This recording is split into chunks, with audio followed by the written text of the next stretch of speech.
Last-minute shake-up at 5:30 a.m., laundry situation not good. And when your focus is on helping your clients, it's easy to forget about yourself. But NASM knows trainers. Morning, Ryan. Is okay. And staying in front of the day isn't always Thanks, as simple Ryan. as 1, What's 2, up? 3. So when the unexpected has you pressing pause, What's the latest on creatine? I'm going to get back to you on that. let NASM One help you press play. Visit NASM.org to sign up for a membership today. You're listening to the NASM-CPT Podcast with Richey, winner of the Share Care Emmy Award for Social Storytelling and the official podcast of the National Academy of Sports Medicine.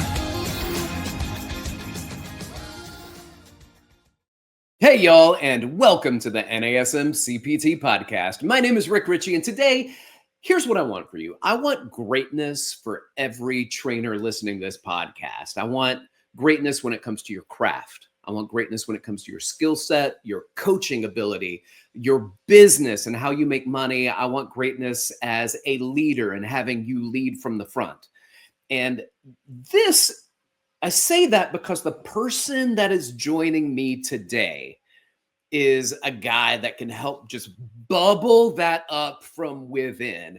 He is an author, a strength coach, a business person, an entrepreneur, keynote speaker, which I've had the pleasure of seeing in person, a fellow IDEA Personal Trainer of the Year, and an ACE Personal Trainer of the Year. He hosts a podcast like everybody else, but ours are really good. I can't think of a better person to bring to you how to motivate and inspire to the forefront of the minds of trainers and the people that you train. So welcome our guest today, Todd Durkin. What's up, Todd? Man, what's going on? It's so good to be here. Thanks, Rick. Man, I'm so excited to have you here. And I'm going to tell you this. A few weeks ago, you were in Phoenix and visiting with the team from NASM, and they asked me if I could come down and meet and do a thing with you for the podcast in person, which I thought was really cool, except it was the winter break for my kids and I had a vacation planned and I couldn't do it. So I'm so sorry. I didn't meet you in person, but it's great to have you here. Good for you for prioritizing your family, because your Thank kids you, will never forget that. So nice job. I appreciate that. Well, I will say that it snowed, it rained on the mountain and then it froze over and my rear end is still sore like 3 months later. So I'm like, yeah, it took some pretty hard hits when on that snowboard. I'm not a snowboarder, and man, I tried and failed miserably, but I got up and tried again. That's the whole thing. Get up and try again, right? Amen. Yep. So what are you doing with NASM? I know that you were down there. Tell me a little bit about like that connection with NASM and what you were doing with those guys. Yeah, no, I'm pumped up. Obviously, have known about NASM for over 25 years, way back in the day, and have worked on and off with NASM on multiple levels. And I work with a lot of NASM trainers on my staff as well as in my mastermind group. So obviously have been closely tied to them in many different ways. So in this particular case in Arizona, I had the entire team. I was giving a keynote inspirational type talk to the team for their annual meeting, which was just fabulous. I enjoyed every second of it. And I'm really excited that I'll be delivering content for NASM One here for 2025. And that to me is like, listen, Rick, I love coaching, and whether it's in the trenches, I was just in the trenches with my NFL guys this morning, and I love in the trenches, and I love coaching other trainers in the business and marketing side of how do you up level your brand so you can deliver even more impact. Like, hey, every one of us coaches worldwide, we're looking to maximize our success and significance. And that's what I'll be doing with NASM One. And I'm really excited about it. I'm putting together all my presentations now, and every darn month, I'm going to be delivering content for the coaches and trainers who are involved. And not only just like inspirational, motivational, but tactical as well. X's and O's of, are you doing this or not? And if you're not, do it. It's only going to help you. Oh, I love that, man. I love that. Well, listen, you've got a great platform. You have a great coaching business, and not just coaching in the trenches, but working with trainers and things like that. So I want your story. I want to hear about you from the jump, What happened? How did you become Todd Durkin that we know? There was a Todd Durkin before we know, and then there's the one we know now. And I want to know what led to this.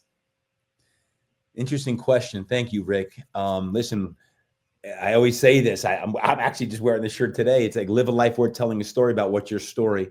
And growing up, for me, I'm originally from the East Coast, down in New Jersey, Brick, New Jersey. And growing up playing sports were my way out. And I'm the youngest of 8 kids. Mom and dad got divorced when I was 5 years old. But there was always something in me. I was like, man, I'm going to do something in my life. I'm going to be special. Because we didn't have any money, man. I'm a lunch ticket kid. Literally from elementary school through high school, I had lunch tickets. And that instilled in something in me that, well, to this day, it's like, man, like you're still fighting for who you are as a 5-year-old or 8-year-old or 12-year-old. And I had some really great mentors in my life. Coach Warren Wolf, who I dedicated my latest book, Coaching Greatness, to. He was like a father-like figure. And from age 5 to 10, I didn't have a dad in my life. And I had a dream to be in the NFL. And that became my dream. And I got a college scholarship to William & Mary down in Virginia. I played football there. When I was done playing, I didn't get drafted to the NFL. So I went overseas and played football in NFL Europe. And it was there that my life took a change, took a big drastic change because I got hurt.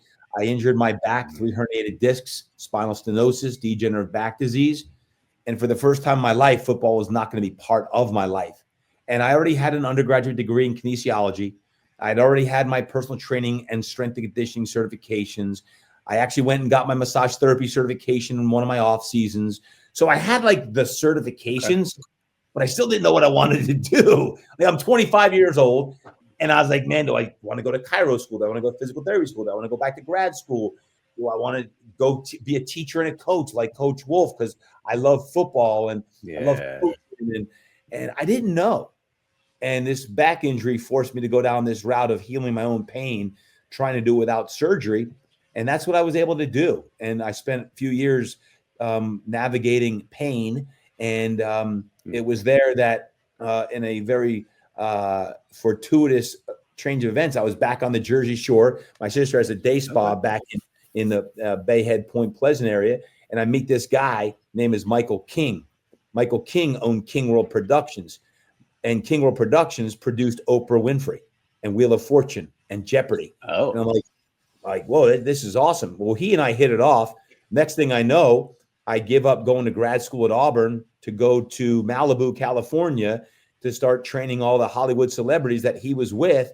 So in the late 90s, I'm in Malibu. I'm a Jersey boy in Malibu, living in Sting's beach house and training these people.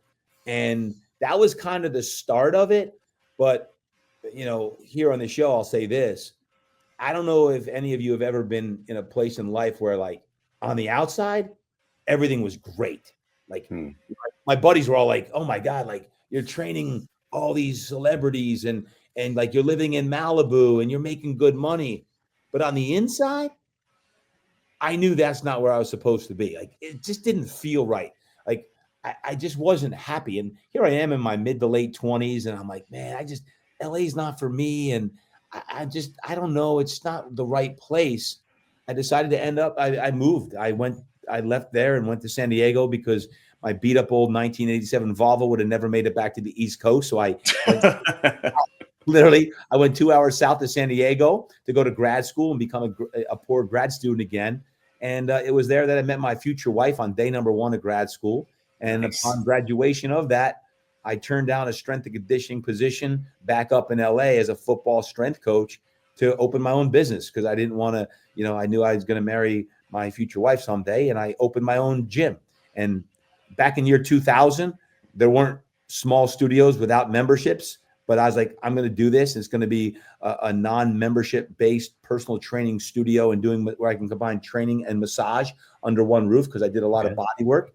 And that's how I got started. That was my route into fitness in year 2000, starting my business then.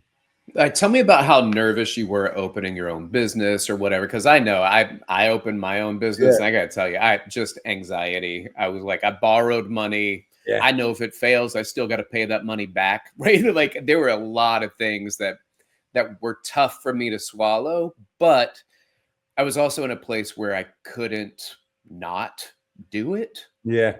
Right. So Yeah. what was that like for you? Funny question. Good question, because I remember being so nervous. Right. I had no clients, no money, and I didn't even have a business plan. And I'm like, hey, let's start this studio. Now, nowadays, anyone listening in, if you're in your 20s, 30s, or even 40s, like it didn't exist in year 2000 to have a training studio with no membership. It was all big box gyms. So I'm like, I was so scared. Like, I was like, I don't even have any clients. So I negotiated 3 months rent free. And the first couple months, I was in great shape because I was training like 4 hours a day because I had no clients. So I'm like, this is I'm in the best shape of my life. My back is good. I'm in great shape. Until my good friend Ken Sawyer, he's like, that's not the goal of business, is to be in great shape and work out all day. You need clients to stay in business. I'm like, oh yeah. But Ken Sawyer is the same guy that when I was really nervous to start the business on this, Rick, I was so nervous. And he said this, why are you so scared? He goes, you got nothing to lose. He goes, what are you going to lose? Your beat up old piece of garbage car? And he was right. Like, I was so scared, but I didn't have a lot to lose because I didn't have anything. I had an apartment and I had a beat up old car, and I was so scared I was going to fail. And he's like, for the rest of your life, you're always going to be scared when you make big moves. But if you're going to make a big move, you make the big move and you go all in. And I promise you, you won't look back. And I trusted him. He was one of my best friends and a mentor, bless his soul. But Ken Sawyer was a really big impetus to give me the oomph. And we all need a coach or a mentor or a great friend to say, hey, I believe in you. We got this. You're going to do it. And fortunately, I took that chance. And 25 years later, the rest is history.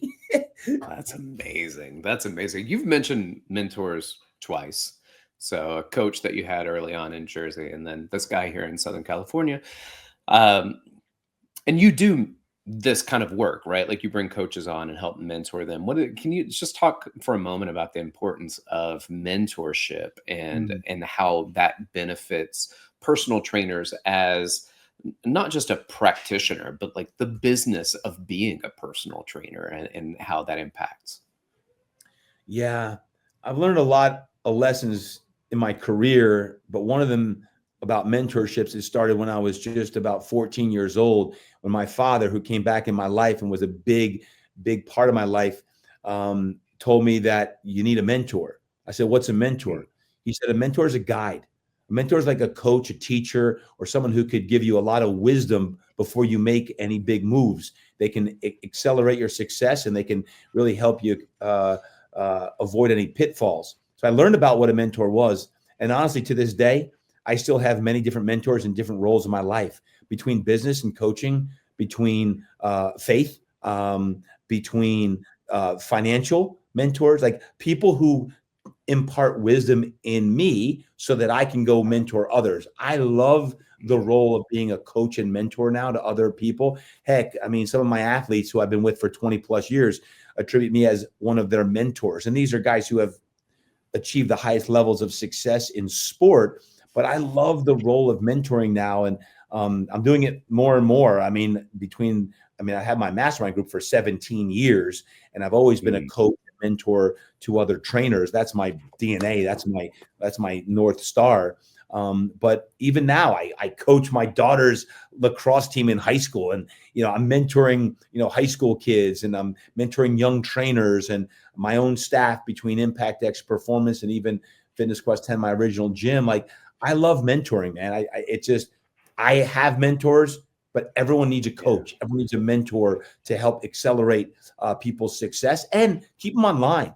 Like, part of my role is with my athletes who I mentor and coach, and with the people I coach in business and marketing, is like call an ace a spade. And one thing I've always been good at is in an empathetic way of holding people accountable to their goals and what they say they're going to do, and giving them some wisdom of like, do you ever think about doing it this way? Hey, what about A, B, and C? Hey, have you met this person? I think they can help you, and it could help take years off the learning curve on that. So, man, mentoring to me that's my divine uniqueness. Is like, I'm a coach. I'm a mindset coach who trains people to be the best version of themselves. That's what I love to do. That's my sweet spot. And the older I've gotten, the more I understand, like, that's my wheelhouse.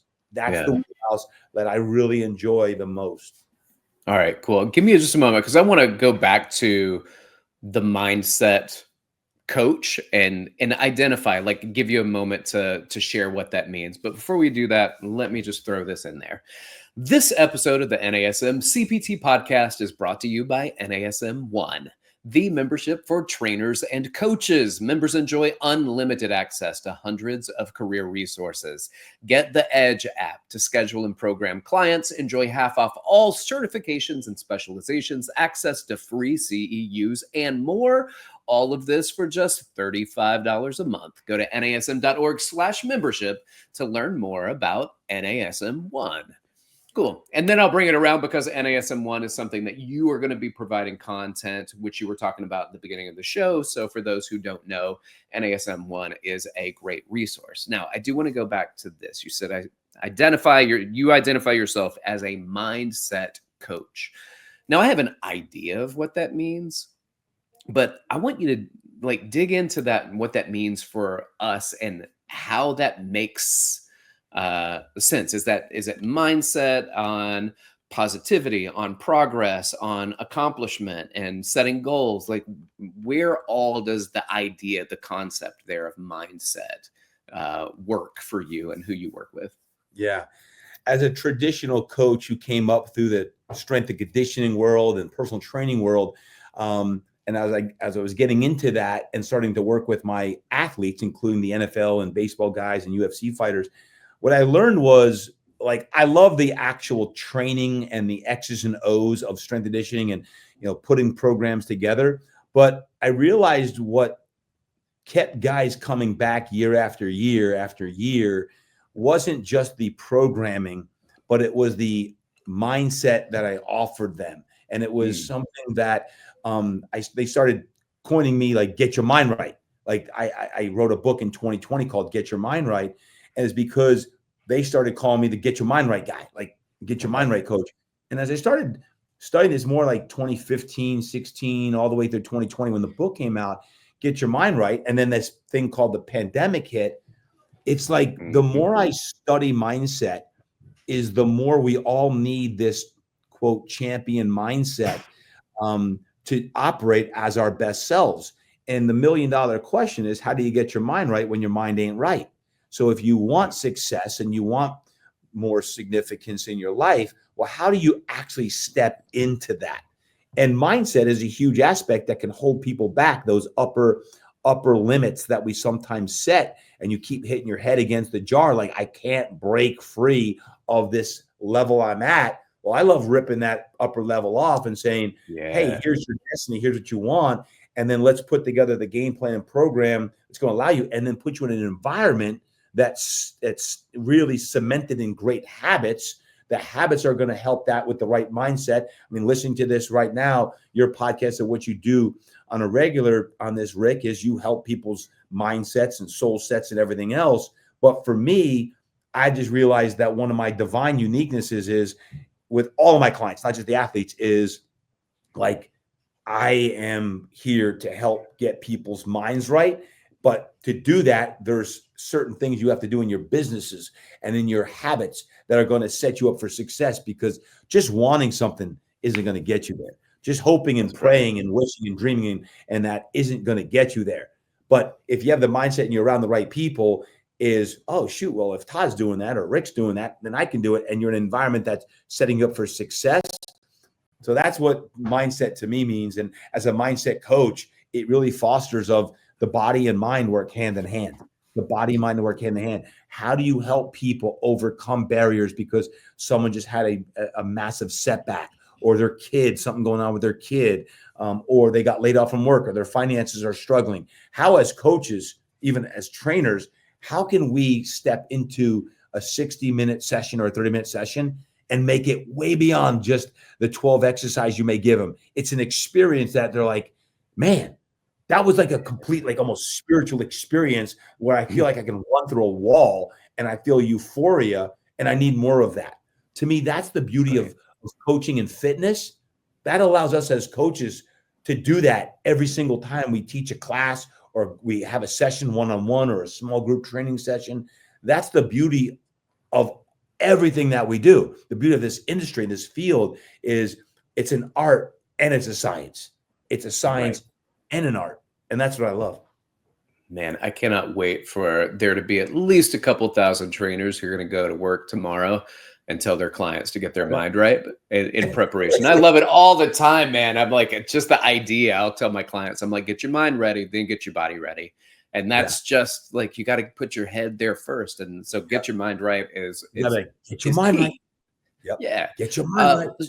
So let's do this. Like the environment, you mentioned, and getting the environment right too. Like, what are some of the things that you mean when you say get the environment right? Does that mean like go to a gym? Does that mean like stop, prepare for your next move? What is it? What do you mean when you say get your environment right?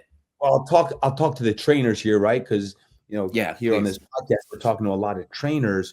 And I would say this: if you're grinding in the gym, let's say 6, 8, 12 hours a day in sessions, and you're constantly in the gym, when you look at your habits, I always start with, okay, how do you bookend your day with the right habits? How do you bookend your day? And you're like, well, Todd, I start my day at 5 a.m. All right, well, depends on what time you go to sleep. So when I say bookend your day, your bookending your day starts with the night before when you go to sleep, what time you go to sleep. I use a 3-2-1 technique. 3 hours before you go to sleep, you eat. 2 hours before you go to sleep, you shut down any work or writing that you're doing. And then the last hour of your day, minimal 30 minutes, is it's all personal care. You get off your phone, you get off Instagram, and I love Instagram, but you get off the IG, you get off your phone and you stretch, or you get in a red light wall if you have one, or you read a book, because environment is like your room that you're in, you're sleeping in. Is it the right environment you're sleeping in? Is the right temperature? Is there plants in there? Are you reading good inspirational material, or are you just scrolling needlessly? Like, this all is really good for the mind and the brain if you're doing the things. Are you spending time with your significant other, your partner, where you're like, all right, honey, like, we're gonna spend time together tonight, or we're gonna pray together or dream together on that. So part of environment is you have to literally look at your physical environment, because it affects everything. Also, like, I have rules. I have 13 rules for my life. And one of them is I don't turn my phone on first thing in the morning. I'm going to have my morning routine done before I turn my phone on. Otherwise, I'm going to get on Instagram. I'm going to start checking my texts and emails. That's not a good environment to really allow me to live my divine purpose and what I'm going to do. So I make sure that is in place. And environment means what you're eating, what you're listening to. So are you listening to good inspirational material? Again, podcasts, books on tape. Are you studying business? If you want to grow your business or your book of clients, are you studying and immersing yourself, whether it be, with a coach or in a mastermind group, or, are you attending live events? Like, this is all part of environment, because you're like, hey, I like learning from her. I like learning from him. I'm getting a lot. And you really, next thing you know, you're spending 2, 3, 5 hours a week extra on your own personal growth, because you can only go as far as you grow. That's why we have NASM One, by the way, is like, we're helping you grow to another level. So what are you doing to do that? Like, simply listen and then take action. So to me, like, the environment it's cultivated, it's manifested through those specific decisions that you make of, I'm going to commit to creating an environment that's going to be a winning environment. No different than if I'm working with an NFL athlete. I'm saying, we're going to start with everything that you do at home. When you're driving over here, what are you listening to?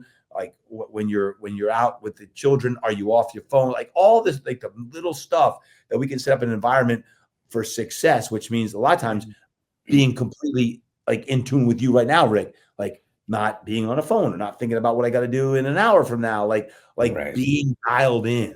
That's all happening. Man, I appreciate that so much. You hit the nail on the head. Ladies and gentlemen, fortunate enough to have Todd Durkin here with us, author, strength coach, entrepreneur, keynote speaker, personal trainer of the year. And as you've heard up to this point, a pretty inspirational guy, and somebody that you would definitely want to hang out with. You're shot in the arm, man. You really are. And, sometimes we need that B12 shot of Todd Durkin to light us up. Todd, can you tell me, and I don't want to put you on the spot or anything, but you have a pretty, from what I know, like a pretty set morning routine. Can you just kind of share a little bit about what you do with your morning routine? Yeah, I learned this over the years, and if I've ever gotten off track, it makes me realize the importance of my routine, specifically in the morning and the evening. But I like to get up early and do my thing, and what that typically looks like is before I do my workout, which I do at my house in my home gym. I take about 20 to 30 minutes for my time, right? Like that's I call my holy hour, and my holy hour consists of quiet time, journaling. I'm a big, I like to write. I don't write like 3 pages. It might just be a page or some notes that I'm going to write about like where I'm at and how I'm feeling. And it starts with gratitude on that. And I have a specific routine in my, I call it an impact journal, that I write. And then, it's filled up with prayer and some music, some, good Christian-based music. I'm a man of faith. So I take that time, and then I go into my home gym after I get the dog for a walk, because that's part of my gratitude walk, 20, 30 minutes of walking. And I get and I lift. So between 5 and 7 a.m., I call it my holy hour. It's really 2, but between 5 and 7 is like my time. And I don't turn the phone on or anything like that. And here's why, is because I need the time for me, because I realize once I open that phone up, it's no longer my day. That's right. Oh, for sure. Everything coming at you. You got this perfect day that's planned, and next thing you know, there's bombs going off, and you got to react to things and that. So I really try to guard my time and energy as best I can. Like I have my noise earphones when I got to write, and I love writing. So if I don't do enough writing, I don't feel fulfilled. And I know between 8 and 11 a.m., I'm doing a lot of training at the gym. So the morning routine for me is crucial. And what's the crucial part of the morning routine for me is times of silence, because I don't get a lot of quiet time, and my brain is noisy. It's always thinking. There's all this going on. So I try to discipline myself to quiet time, and sitting literally in silence for a few minutes, which is hard to do, and then putting any thoughts I have on paper, and then just getting a little bit of music to kind of start to amp it up. But for me, it all starts with, my faith walk, and making sure I know my mission and what it is, to be the light is, how can I be a light today? Who can I light up today?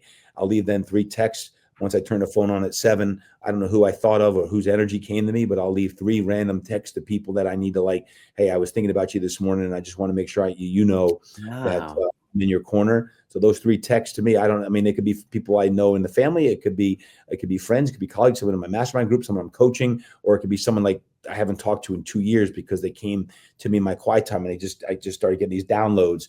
So I can't tell you, there's some crazy stories of dude, you would never have known I was watching something with you today, or I was thinking about you too. But to me, that's my way of taking the internal, what I've manifested, and putting it out. And if I do that, 3 texts in the early morning, and I do that, 5 times a week, that's 15 minimum texts that are very, very conscious to do that. So that's all part of the routine. Man, that's really impressive. I'm sure it means a lot for people to get a message from you. I know that as inspiring as you are, just to get a message, I'm sure some of those young NFL players, if you ever reach out to them, they ain't awake at 7 o'clock in the morning. But getting messages, that's such a smart way to stay in touch with people, to do outreach. And I will say this also for our fitness professionals here, our personal trainers that are listening, to do that with clients that you just think about in the morning that you're not training today, clients that you haven't trained in 2 years, that I'm just thinking about you, checking in on you. I hope you're doing well, staying fit, thinking about you, stuff like that. We just give a little tap on the shoulder, let people know you're there, you're thinking about them. Listen, maybe that turns into business. Maybe it doesn't turn into business. I don't think the point of it is let's get it to turn into business. The point of it is you do this as a practice, and that practice will manifest down the road in something much greater. And I think that's really a wise approach to it, man. It is. It definitely is, because something started a few years back. They now call them the Get Your Mind Right videos, because I did this 2017, 18. I started leaving these videos, and I'd be take my phone up, and I go, yoo-hoo, yeah, you know who it is. Oh, dark 30, 5:30. Get your little sleepy, get the little sleepies out of your eyes. Yeah, you know who it is. And I'll start talking smack to my athletes. Now my phone's, I'm not sending it to them then, but I'll send it to them when I turn the phone on. And what happens is, what I found out is, I send it to them, and then they send me a video back later on in the day, and they talk smack. But which became fun. And now here's the reason I share this is, I've had instances over the last few years where guys will be, hey, can you send me one of those Get Your Mind Right videos again? Oh, wow. What I equate that to is they're asking for help without asking for help. Because what they're asking for is, hey, I got to get my mind right. And can you send me one of those videos again? I always like them. That means they need a little bit of pick me up. They need a little giddy up in their step. So that, to me, I started doing it some more of my soul fuel message, like, yoo-hoo, yeah, you know who it is. Time to get your mind right. And I talk smack. You're like loving it. So now I've got these like little videos going to my clients, to your point about your clients. You could do it to like 5 or 10 and send it out. I don't count those as my 3, but like send your clients videos or text messages just as a check-in, or make them smile or think, or, hey, I heard a great quote today. Nowadays, you need more touch points than the 1, 2, or 3 times a week that you see someone in the gym. And I think the best coaches that are doing a good job business-wise are constantly pulsing their people, unfortunately, via the phone at specific times. And you're like, hey, thinking of you, hope you have an awesome day, or thank you for what you do. Because that's all part of the communication business point of like, hey, be an accountability coach. So, right. Good point on that, Rick. Right. And that's the other thing. Like, when it comes to training, there are a lot of people who can hear your sets, your reps, macro, meso, micro cycles, all of the right things that, if you were to do them, would get you closer to your ideal. Yep. But the inspiration to do so, the motivation to do so, that's a big difference. A big difference. And you know, like, so speaking to you, Todd, right? Like, there are a lot of strength and conditioning coaches in the NFL, and yet you work with a lot of those NFL players, right? And they don't necessarily just come to you because you're really good at getting them to do, I don't know, more squats and more deadlifts or cleans or whatever. Like, there's a different reason. There's another reason, not a different, another, an additional reason why they come to you. And I think that says something massively about who you are and how you impact them. Thank you. It's funny because just today that happened. I got, if we have any football fans listening in, I'm currently training a guy named Jordan Love. He's a quarterback for the Green Bay Packers. Jordan's getting married this summer. So he had a little bit of a bachelor party this weekend, a little tired today, right? Yeah. And he didn't want to come to the workout.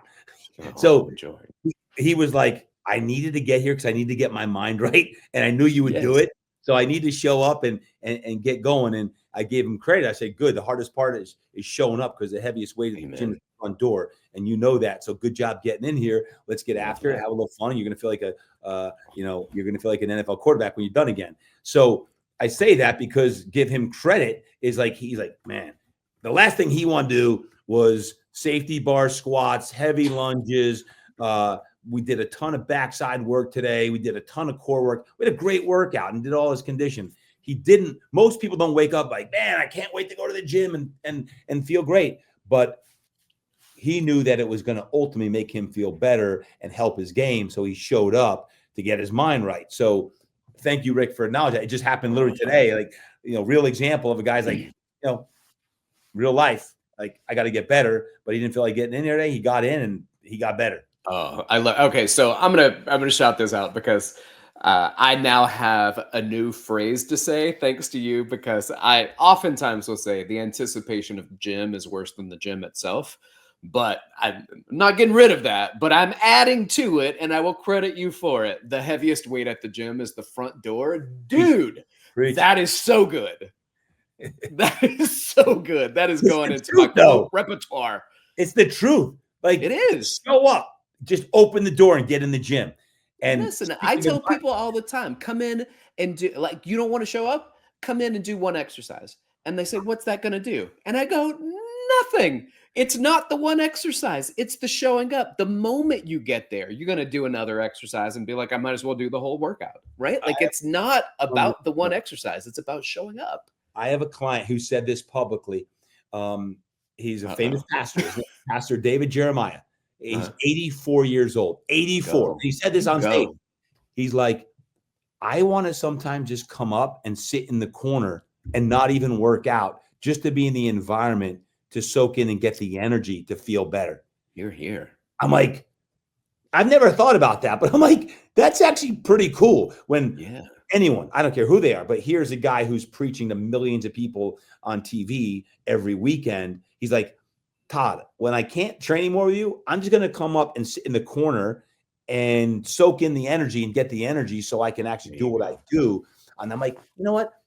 That's really cool when your studio or your gym can be known as an energy source. I call it a lighthouse at Impact X Performance. I call it a lighthouse. Like, be a lighthouse. And whether you work at a studio or gym or chain, or you are a manager or you're an owner, it doesn't matter. Like, you are part of the light, and make that sacred space to the point where you light people up from the inside out. Because when he told me that, he's like, you train people from the inside out, not the outside in. It's one of my points in coaching greatness.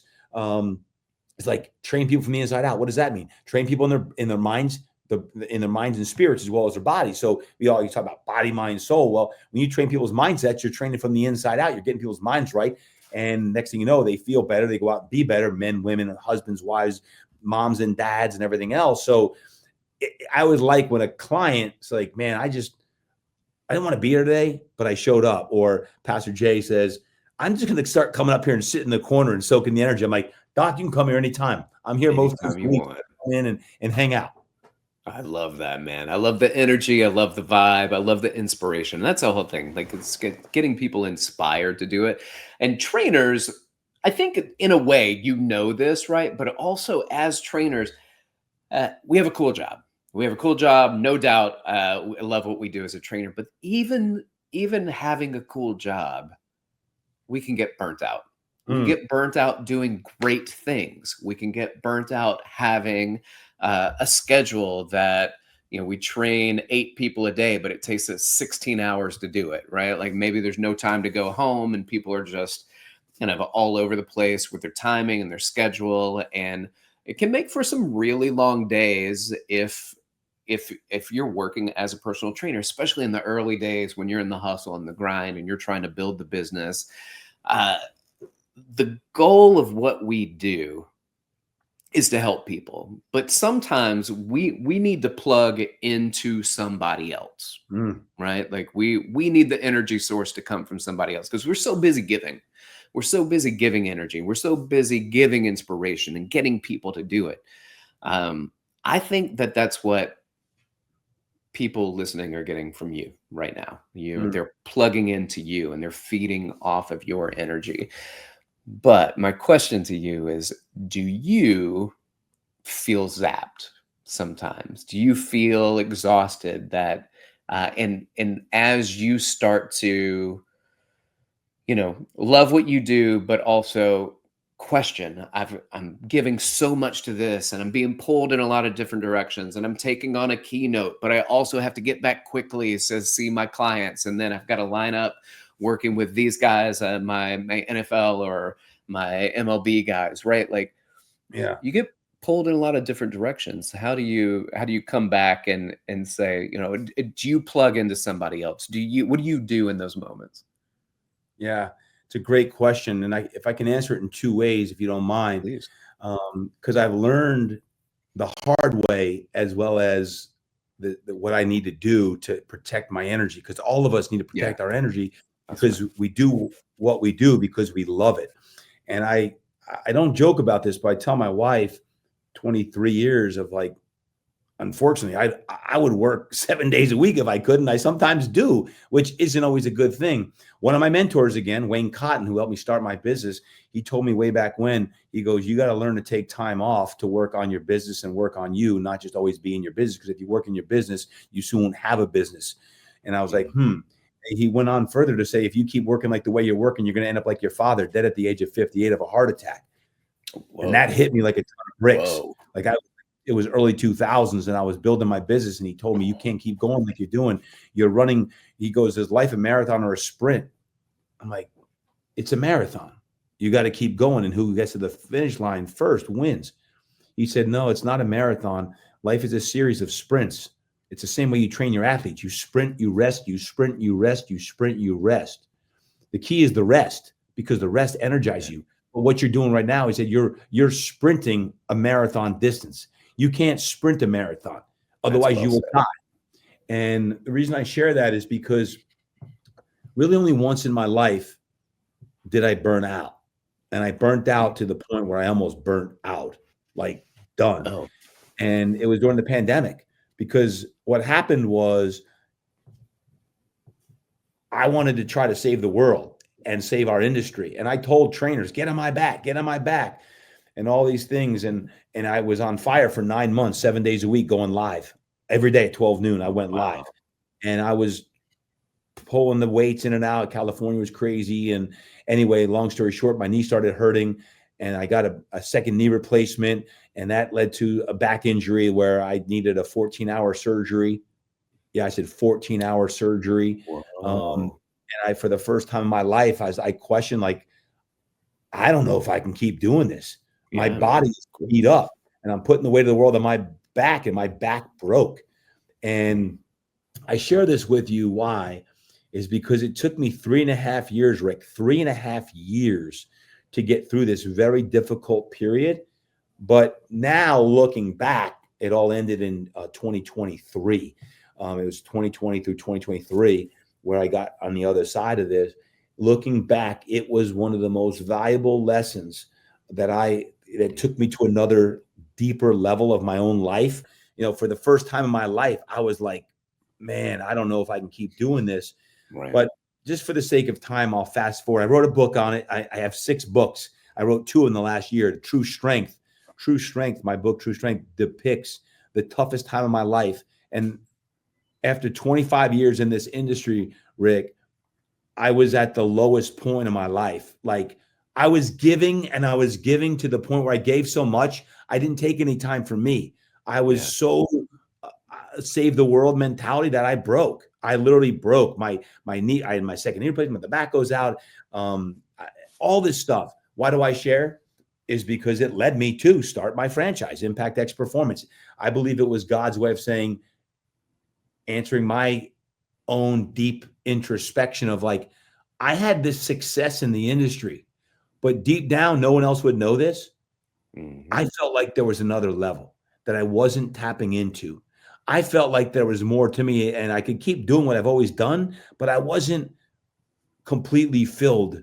And I was like, I'd rather fail trying these next things than just keep doing for the next decade of training and just doing that. So when I decided to start Impact X Performance about a year ago, that was like all in, like I'm planting lighthouses all over the country. And those who want to get more into fitness and recovery and life coaching and faith, like this is what I'm doing. And now with 7 locations nationwide, it was all because of that exact question. Wow. When you ask, I wouldn't have chosen it in 2019. I wouldn't have said, hey, franchise a thing. But going through that now and like mentoring other coaches and trainers about this, like I walked through it. I went through it and I had all the quote success and everything else. And I many of us all have our stories during the COVID time period. But for me now, it has ended up being a huge blessing, but it was 3.5 years of hell. When I say 3.5 years of hell, it was the darkest time. But as the book starts out, Pastor Jeremiah wrote the foreword, is the crest of the wave determines the depth of the valley. And the depth of the valley determines the crest of the wave. How high you are in life can determine how low you go. And how low you are today or were yesterday or could be tomorrow could determine the rebound effect of how high you can go. And sometimes the fruit is laid down in the valley. Sometimes all the fruit happens. The sweetest fruit is in the valley, and you got to sit in that and you got to eat the fruit down in the lowest times so you can rebound and know what it's like when you look back in full retrospection, that it makes sense of that. And that's where I'm at now. Literally, as we speak, and I'm doing everything with NASM One and with the franchise and coaching and speaking, you have to choose things that give you energy, not suck your energy. So for me, I love speaking. I love coaching. And the answer is you have 5 things and they're separated by commas, not periods. You got to have commas, not periods. And what those are is you choose 5 things that you love to do and do those 5 things and say no to the things that don't feed you and light you up. Like, I love speaking. I love coaching. I love writing. Do more of those things and delegate or eliminate the things that you don't do well or you hate to do because they take your energy away. And that's how I live my life now and how I teach when we're looking at like optimizing peak productivity curves and 90-minute windows of how you do this is like you're very structured and regimented to protect your energy. Otherwise, you will die. Literally. Y'all, can you imagine this guy showing up and coaching or training you? I feel like this is amazing. I feel, talk about plugging into somebody. This is like I'm ready. I'm ready to go out and train. I'm going to work out right now. I want to go train somebody else right now. Like, this is powerful, man. It's absolutely powerful. You're totally inspiring. I've kept you for a while, so I just want to ask you one more thing. Hey, Rick, one more thing. Can I say one thing? Plug into people, but also plug into yourself. Like, it's really easy to say, I want to plug into Todd or Rick or someone else. 100%. You want to do that? Awesome. I'll be here to serve you. But I also want to make sure that you don't always look for the answers outside of you, because I do believe that you get fed from other people and listening to wisdom that Rick's sharing all the time, or a story like today. But ultimately, you've got to take the time for you. And that might mean you getting more what I call mellow yellow time away. It might mean some meditation or quiet time or prayer time, call it whatever you want. But ultimately, you can be fed by other people and plug into other people. Do it because it can feed you. But I want you to make sure you commit to yourself, because ultimately the answers are on the inside of you. And that's why all of us are, a little bit different and unique. So go learn from other people. Heck, that's why NASM One exists. And that's why we're doing what we're doing. But ultimately, I do believe like you got to do some soul searching and say, I like what I heard from Todd or from Rick or for whoever. And then when you can marinate in that and get quiet time, then I do believe, have the best version of you. I would say, don't try to be me. You don't want to be me. You don't want to be anyone else. Be you, learn from other people, but then go be the best you that you could possibly be. So I just want to clarify that, like, plug into other people. I'd be more than happy to serve as many people as I can. But I also want to make sure that you can plug into you and know that there's just great power inside of you to help you be way beyond what you even know is inside of you. Oh, totally. Listen, man, we used to teach these exercise science workshops for NASM, when we'd go all over the country and then send us out. We'd teach the 2-day workshop and then eventually cut down to a 1-day workshop. And we would do this, and that was new, Todd. So getting in, and I was like, I'm going to be this new hotshot. Like, I'm not as educated as so many of the guys, but I feel like I'm really good in front of a group. And then there's a guy who used to teach for NASM. His name was Eric Beard. And I watched him speak, and I was like, I suck at everything. But like, he was so good. He was so good. And there was a while where I was like, how can I be like Eric? Right. Yeah. And then there would be other people that were a teacher at NASM, and it would be the same workshop over and over. And I hear it over and over. I teach it over and over. But when I heard somebody else say it, like one of these guys get up and speak the speech, and I would go, man, they're so good. They're so good. And one of the things that I tried to learn is, instead of taking myself so seriously to the point where like, I've got to be better, what I started doing is taking what they were good at and being happy that they were good at it, and use that as motivation for me to want to be better. Right. So it wasn't, I want to be more like Eric anymore, or I want to be more like Marty Miller, or I want to be more like Scott Lucette, or any of these guys that were way back in the day. Like, I wanted to be happy that I watch you and I sit at the feet of somebody teaching the same workshop I'm teaching, but listening to them do it and be like, you are so good at what you do. Let me be better at what I do. And that was huge for me. That's great. I love it. Thank you, brother. Listen, I don't want to keep you any longer. If there's anything that we can do, like if you can let people know where to find you, how to find you, your books, anything that you want to plug right now where they can find or follow you, then plug that. Yeah, thank you. I mean, the best way, websites, just my name, todddurkin.com. Check out impactxperformance.com. Those are two websites that you look at, todddurkin.com and impactxperformance.com. And Instagram, my name, just at Todd Durkin. Got a lot of, different ways to get involved, get on my email list. And, we do podcasts. And I just wrote my 6th book, came out a few weeks ago, called Coaching Greatness. It's for trainers. Thank you. It's for trainers and coaches. And this was my manifesto. Like this is the manifesto. And I took people from my coaching tree, 21 of them, and they, after I wrote my entire book, they each contributed a chapter on greatness and what does it mean to coach greatness and to instill greatness in others on that. So I'm real proud of that work, and it's #1 on Amazon right now, and it's doing really well. But I got a great crew of people around me. But man, reach out. I love hearing people. DM me, email me. The sites are there again: todddurkin.com, impactxperformance.com. Lots of ways to get a hold of me, or through NASM One. Right, like we've got this coming up, and I'm really honored. I'm really excited. NASM, is such a great organization. NASM One, with what we're doing to give people the opportunity for additional mentoring and coaching, is also another way I can connect with you. Excellent, man. Thank you so much. I appreciate you being here. Ladies and gentlemen, thank you so much for being here. Like, subscribe, share with your fitness friends and family. Leave a review if you've not yet done so. It really does help people find us. If you want to reach out to me, hit me up. You can do so on Instagram, dr.rickrichey, or email me, rick.richey@nasm.org. Y'all keep inspiring people to fitness. Thanks for listening. This has been the NASM CPT Podcast.